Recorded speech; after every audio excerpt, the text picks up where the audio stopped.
This is First and 10 on Color 10 Sports. Hello, everybody, and welcome to Week 10 of the high school football season. It's also the first week of the playoffs, so the road to a state championship starts tonight for the Rogersville Wildcats. That road started at home, and that's where we find Color 10's Matt Vereen with our Game of the Week. We had some history tonight here. The first ever meeting between Logan Rogersville and Hillcrest happened tonight to start district football playoffs on this soggy and grassy field. The first natural grass field Hillcrest told me the Hornets have ever played on, and that slippery surface played a role right out of the gate.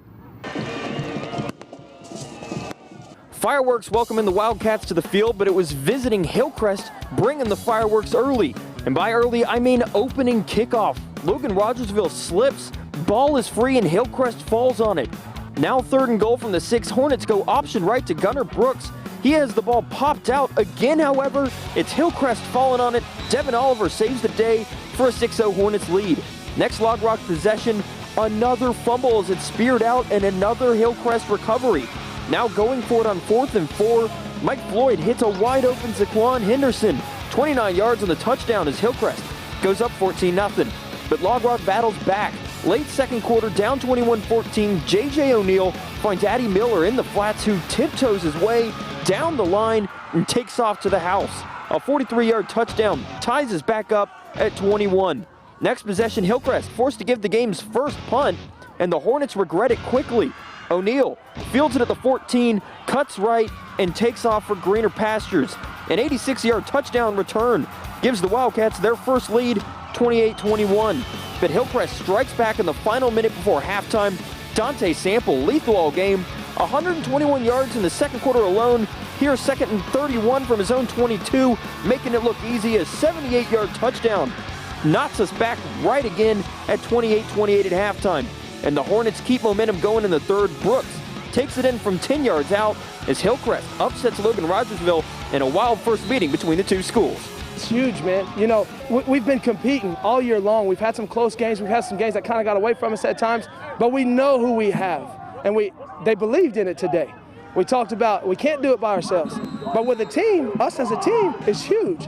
But this week we came together, man, and it's awesome. It feels great, and you can see it right now. They're enjoying it. So despite the first conference title since 2003, Logan Rogersville's season comes to an end here behind the upset from Hillcrest. The Hornets now on to the district semifinals, where they will travel to Carl Junction. Reporting from Rogersville, Matt Vereen, Ozarks First. Thanks a lot, Matt. In Ozark tonight, the 5-4 Tigers looking to snap a 2-game losing streak against winless Neosho. Ozark beat the Wildcats 3 weeks ago at their place, a rematch at Tiger Stadium. Captain America was there on hand. He saw the Tigers attack early. Cannon Cox on the quarterback keeper around the left side, down the sideline. This is a pickup of 46 yards.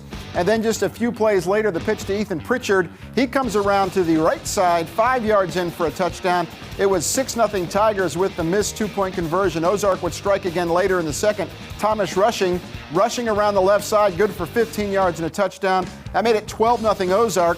Neosho trying to get something going at the end of the first quarter, but this pass is picked off by Ozark's Jace Easley. He would return it 27 yards, but the Tigers would fumble it back to Neosho, but no worries. For Ozark, they cruise to a 40-7 win over the Wildcats. Ozark gets to play Webb City next in the playoffs. 3-6 Stratford Indians looking for revenge against 6-3 Fairgrove. Eagles beat Stratford at their place earlier this season. Tonight, Fairgrove hands the ball off to Cade Gallion. Near sideline, turns the corner, picks up 17 yards for a 1st and 10, and that would lead to this play. Cody Stacy, shoulder fake, and then finds Riken Atkins wide open in the end zone. That's an 11-yard touchdown pass, 6-0 Eagles. Second quarter, Stratford's punter fumbles a snap, picks it up, but then gets tackled by a flock of Eagles.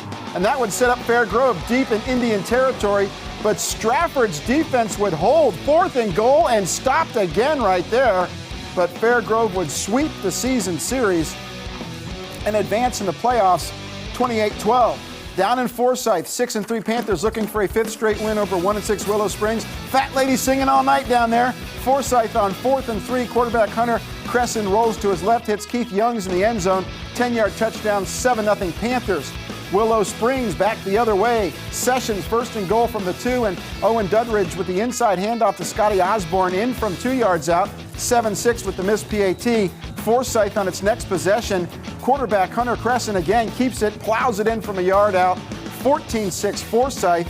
Forsyth just about doubles up Willow Springs, winning tonight 44-21. So it's Forsyth playing Fair Grove in the next round of the playoffs. It's going to bring us up to our timeout here on First and 10. On the other side of the break, we'll check out highlights from Republic and from Willard. But first, here's a look at your local college football kickoffs. Some of them are for the spring, some of them are for Saturday. First and 10, we'll be right back.